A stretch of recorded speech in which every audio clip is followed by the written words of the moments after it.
오늘 하나님께서 우리에게 주신 말씀은 열왕기상 19장 12절에서 21절입니다. 합독하겠습니다. 또 지진 후에 불이 있으나 불 가운데에도 여호와께서 계시지 아니하더니 불 후에 세미한 소리가 있는지라. 엘리야가 듣고 겉옷으로 얼굴을 가리고 나가 굴 어귀에 섬에 소리가 그에게 임하여 이르시되 엘리야야 네가 어찌하여 여기 있느냐.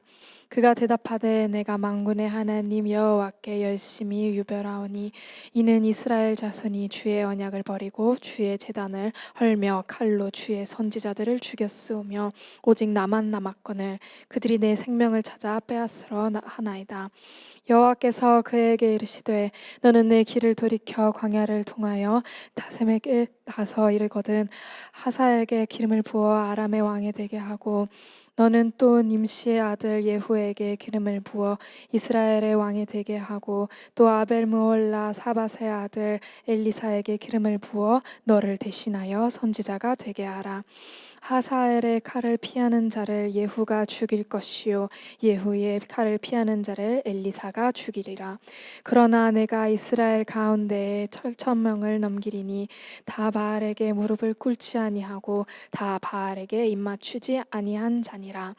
엘리야가 거기서 떠나 사밧의 아들 엘리사를 만나니 그가 12 겨릿소를 앞세우고 밭을 가는데 자기는 12째 겨릿소와 함께 있더라. 엘리야가 그리로 건너서 겉옷을 그의 위에 던졌더니 그가 소를 버리고 엘리야게로 달려가서 이르되 청하건대 나를 내 부모와 입맞추게 하소서. 그리한 후에 내가 당신을 따르리이다. 엘리야가 그에게 이르되 돌아가라. 내가 너에게 어떻게 행하였느냐 하니라. 엘리사가 그를 떠나 돌아가서 한 겨릿소를 가져다가 잡고 소의 기구를 불살라 그 고기를 삶아 백성에게 주어 먹게 하고 일어나 엘리야를 따르며 수종 들었더라. 아멘. 오늘은 열왕기상 말씀을 가지고 함께 하나님 말씀을 묵상하고자 합니다. 엘리야, 그러면 구약 성경에 등장하는 선지자 중에서도 가장 능력 있는 선지자라고 일컬어지는 그런 선지자입니다. 선지자 중에서 유일하게 불말과 불병거가 이끄는 그 하늘의 천군 천사의 이끌림을 받아서 승천한 선지자이기도 하기 때문에 가장 존경받고 또 사람들에게 능력이 있다고 여겨지는 선지자죠. 그가 유명하게 된 까닭은 갈멜산에서 있었던 사건 때문입니다. 그곳에서 바알 선지자들과 아세라 선지자들, 말하자면 우상을 섬기는 선지자들을 수백 명을 칼로 죽이고 그곳에서 제단을 쌓고 하나님께 기도를 올려드렸는데 3년 동안 비가 오지 않던 그 땅에 비가 내리는 기적이 일어납니다. 그런 초자연적인 능력을 보여준 선지자. 그래서 그가 갈멜산에서 이룬 그 승리로 하나님께서 그 땅에 이루시고자 한 모든 일들이 다 일어날 것이라고 생각했습니다. 그래서 온 백성들이 다 하나님을 두려워하고 하나님을 믿게 되리라 이렇게 기대했지만 그런 엘리야의 기대와는 달리 상황은 아무것도 바뀌지 않고 오히려 왕비였던 이세벨이라고 하는 이 여인에게 분노를 사서 그가 보낸 암살자에게 쫓겨 광야로 도망쳐 들어갈 수밖에 없는 불쌍한 처지가 되고 맙니다. 그 과정에서 엘리야는 엄청난 실망과 좌절을 겪었고 육체적으로도 매우 피곤한 상태가 되고 영적으로도 매우 탈진된 상태에 이르게 됩니다. 이런 상태에서 그가 어디에 도착하게 되는가? 바로 호렙산이라고 하는 곳에 도착하게 됩니다. 호렙산 그러면 이 산은 또 무슨 산인가 싶지만 이 산이 바로 모세가 십계명 돌판을 받았던 바로 그 시내산을 호렙산이다 이렇게 다른 말로 부르는 것입니다. 호렙산, 그 시내산에 이르게 됩니다. 오늘은 그 시내산에서 있었던 일들을 함께 묵상해 보면서 하나님 앞에서 우리가 어떻게 회복될 것인가 하는 주제로 함께 말씀을 나누어 보겠습니다. 하나님은 호렙산에서 엘리야에게 나타나셨죠. 처음에 나타나실 때는 산을 가르고 바위를 부수는 바람으로 나타나셨습니다. 그 다음에는 땅을 흔드는 지진으로 나타나셨고요. 마지막에는 땅에서 솟구쳐 올라오는 무시무시한 불로도 나타나셨습니다. 바람, 지진, 불 이런 것들은 구약 성경에서 흔히 하나님께서 임재하실 때 나타나는 현상으로 보여집니다. 엘리야 역시 이런 현상들을 잘 알고 있었고 또 경험도 해 보았습니다. 갈멜산에서 그는 하나님께 제단을 쌓고 기도했을 때 하늘에서 불이 뚝 떨어져서 그 제단에 불이 붙는 걸 그도 보았거든요. 그런데 엘리야에게 있어서 이 하나님의 임재 현상, 바람이라든가 지진이나 불이 그의 마음속에 그렇게 와닿지 않았던 모양이에요. 왜냐하면 그 가운데도 하나님이 계시지 않았다 이렇게 표현하고 있으니까요. 엘리야의 마음속에는 불이나 지진 같은 강한 권능으로도 세상이 바뀌지 않았는데 대체 이 능력이 무슨 소용이란 말인가 라고 하는 좌절감 같은 것들이 자리 잡고 있었습니다. 그래서 그 초자연적인 현상 속에서 하나님을 발견하지 못했다 이렇게 표현하고 있는 거죠. 폭풍과 지진, 또 불 같은 것들은 죽음의 공포를 넘어 도망쳐온 엘리야의 마음을 더 복잡하고 요동치게 만들 뿐 그 마음속 깊은 곳에 자리 잡은 상처 입은 내면을 만져주지는 못했던 것입니다. 폭풍과 지진이 다 지나간 후에 세미한 음성이 들려왔습니다. 그 음성을 듣자 엘리야는 옷으로 자기 얼굴을 이렇게 가립니다. 본능적으로 그 소리의 주인이 하나님이시다라고 하는 것을 알았기 때문입니다. 그래서 하나님의 임재 앞에서 거룩하시는 그 하나님 앞에서 죄인인 자기 자신이 드러나면 죽을 것을 알았기에 얼굴을 가렸던 것이죠. 자, 그렇다면 하나님은 왜 세미한 음성으로 나타나신 것일까요?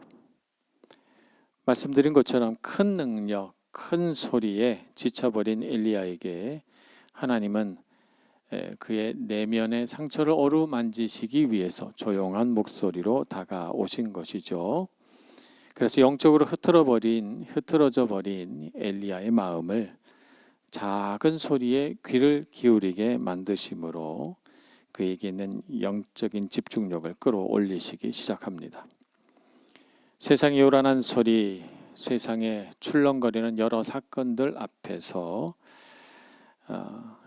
마음이 흔들려 버리고 또 상처 입은 내면을 하나님은 작은 목소리로 위로하시고 우리에게 다가오십니다. 그래서 엘리야에게 이렇게 말씀하셨던 것 아닐까. 가까이 오너라. 내 호흡과 생명의 맥박이 들릴 만큼 내 가까이, 내 사랑의 품으로 가까이 오거라 라고 엘리야를 부르신 것 같아요. 작은 목소리가 들리니까 그 목소리를 듣기 위해서 더 마음을 쓰고 귀를 기울여 하나님의 말씀을 듣습니다. 사람의 감정은 상대방이 어떻게 나오느냐에 따라서 달라지곤 합니다. 상대방이 막 소리를 지르면요, 우리도 같이 소리 지르게 돼요. 나도 목소리를 올리게 되죠. 그런데 상대방이 낮고 조용하게 말하면 내가 목소리를 올릴 수가 없죠. 나도 차분하게 말하게 됩니다. 이세벨의 위협과 광야의 거친 환경 속에서 엘리야의 내면은 파도가 치는 것처럼 막 거칠게 요동치고 있었어요. 그런데 하나님의 작고 부드러운 음성이 들려오자 엘리야의 가쁜 숨은 점차 잦아지면서 요동치던 내면도 고요해지기 시작합니다. 그리고 하나님의 그 깊은 평안을 경험하기 시작하죠. 내 생각과 내 감정과 지각을 뛰어넘는 하나님의 평강이 엘리야의 마음과 생각을 붙잡아 주시기 시작한 것입니다. 우리가 살아갈 때 힘들 때가 있습니다. 두려울 때도 있고 또 자신 없어 주저할 때도 있습니다. 감정이 요동치며 흔들거려 내 스스로 내 감정을 주체하지 못할 때도 있고요. 그리고 우리 내면에 그러한 여러 가지 감정들이 휘몰아치면서 내 스스로 자꾸 부정적인 이야기를 나 자신에게 할 때가 있어요. 그럴 때는 하나님의 뜻이 잘 보이지 않습니다. 하나님께서 내 인생을 어떻게 인도해 가시는지, 나에게 뭐라고 하시는지 사실은 관심을 갖기도 힘듭니다. 마음속에 있는 수만 가지 복잡한 생각, 염려와 걱정들이 꼬리에 꼬리를 물고 계속 일어나기 때문에 우리는 잔잔하고 싶고 우리는 평안하고 싶고 이제 이 시끄러운 소리에서 내가 풀려나서 좀 안식을 얻고 싶어요. 그런데 안식을 얻지 못할 때가 있습니다. 오직 하나님의 부드럽고 인격적인 말씀만이, 그 세미한 음성만이 우리의 내면의 혼란을 잠재울 수 있습니다. 그래서 빌립보서 4장 6절 7절 말씀에 이렇게 말씀하시죠. 아무것도 염려하지 말고 다만 모든 일에 기도와 간구로 너희 구할 것을 감사함으로 하나님께 아뢰라. 그리하면 모든 지각에 뛰어난 하나님의 평강이 그리스도 예수 안에서 너희 마음과 생각을 지키시리라. 이렇게 선언하고 있습니다. 그러니 여러분, 하나님의 고요한 음성에 귀를 기울이시는 여러분들 되시길 축복합니다. 하나님의 그 세미한 음성이 우리 내면에 울려 퍼질 때에야 비로소 우리 생각의 소음이 멈추고 감정의 출렁거림이 그치게 되는 것입니다. 주님의 세미한 음성에 귀를 기울이며 지금 나에게 뭐라고 말씀하시는지 들어보기를 원합니다. 그래서 주님께서 주시는 말씀 때문에 평강을 얻고 그 말씀에 힘을 얻고 그 말씀으로 길을 찾아가는 여러분 모두가 되시길 축복합니다. 세미한 음성으로 울려 퍼진 하나님의 말씀은 이제 엘리야를 회복시키기 시작합니다. 이제 처음에는 평강을 주셨는데 엘리야에게 있는 문제는 사실은 실패했다고 하는 좌절감이죠.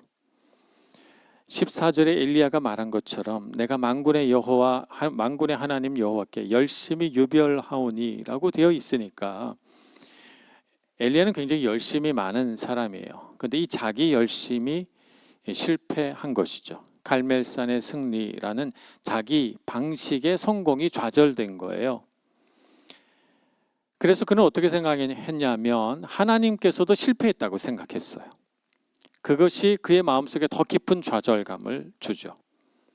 아합 왕은 회개하지 않았고 그의 왕비 이세벨은 더 큰 분노와 위협으로 엘리야를 쫓고 있었기 때문에 말입니다.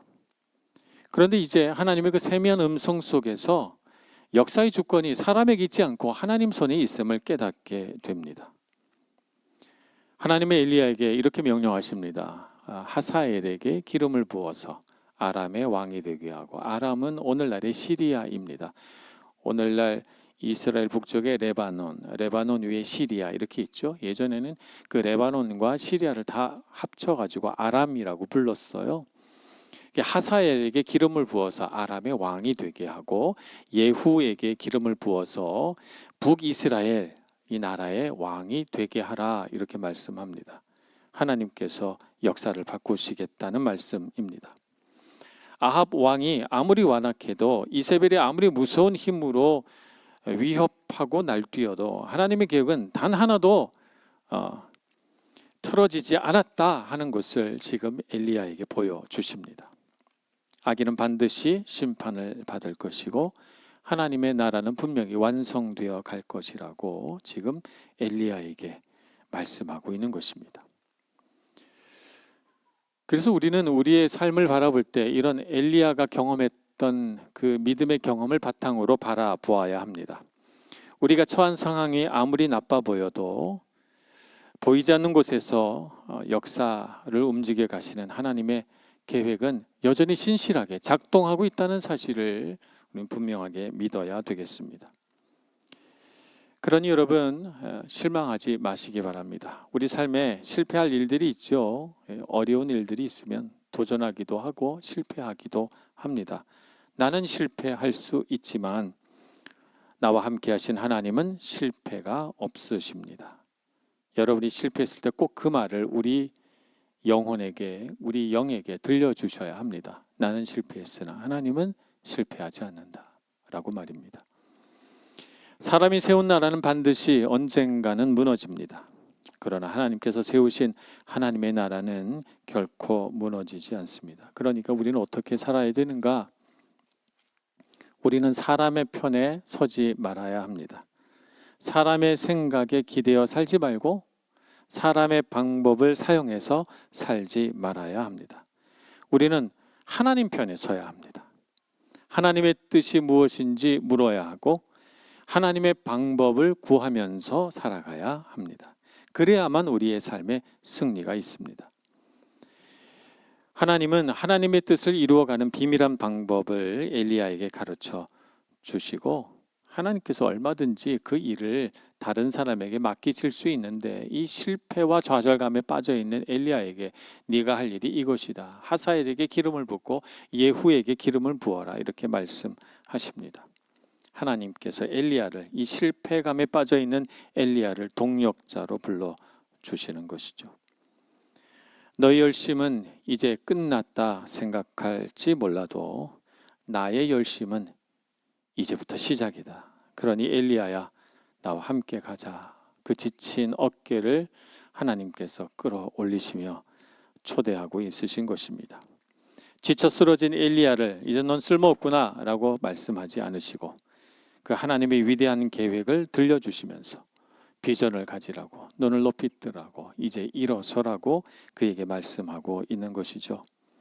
그가 여전히 누릴 영광의 자리, 능력의 자리가 있다고 그에게 말씀해 주고 있으신 것입니다.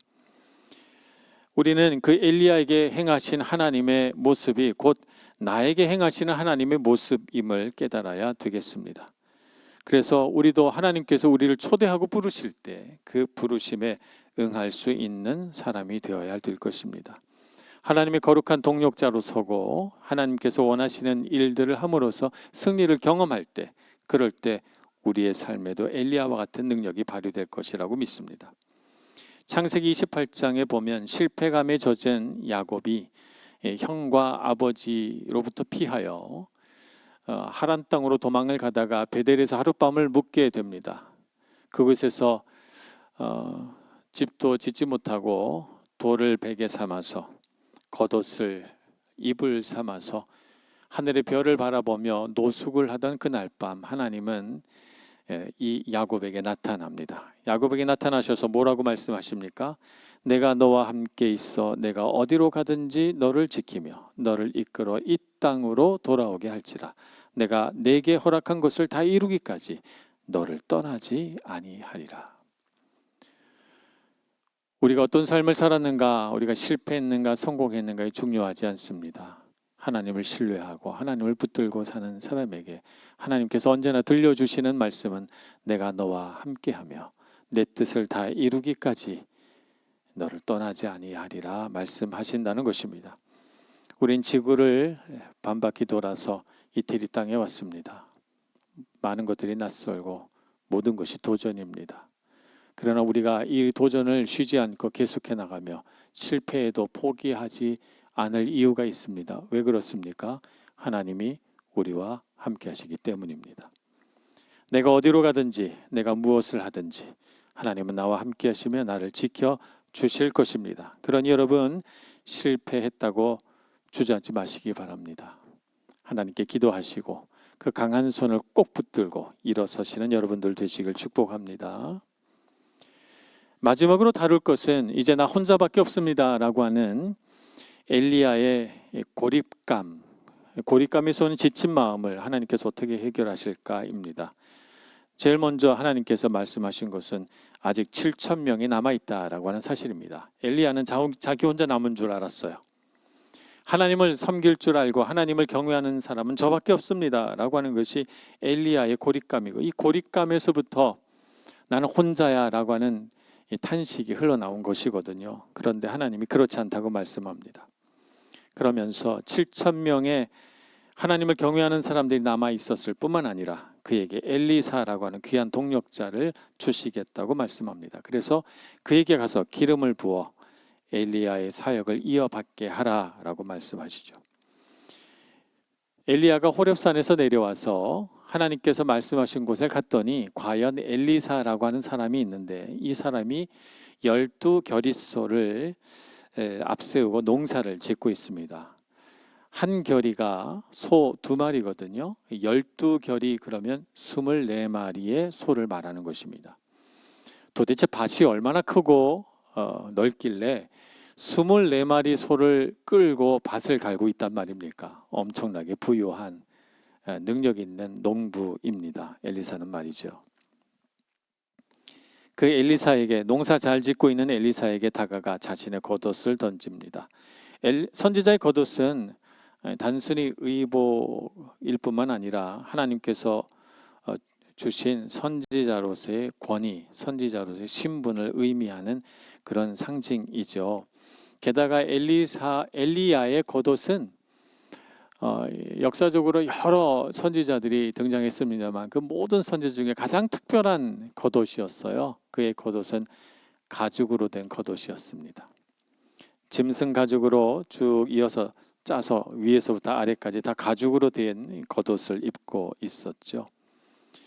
이 겉옷은 나중에 엘리야가 승천할 때 떨어뜨리게 되는데 엘리사가 이 부르심 받은 엘리사가 겉옷을 주워 들고 그 겉옷으로 요단강을 쳐서 물을 가르고 건너게 됩니다. 그래서 이 요단강을 건넌 사건이 엘리야의 겉옷을 쳐서 요단강을 건넌 사건이 엘리사가 후계자가 됐구나라고 하는 것을 상징하는 하나의 사건이 됩니다. 이 겉옷 참 중요한데요. 이 겉옷을 던져 엘리야의 영적인 권위와 선지자의 신분을 너에게 전수하겠다 이렇게 사인을 보냅니다.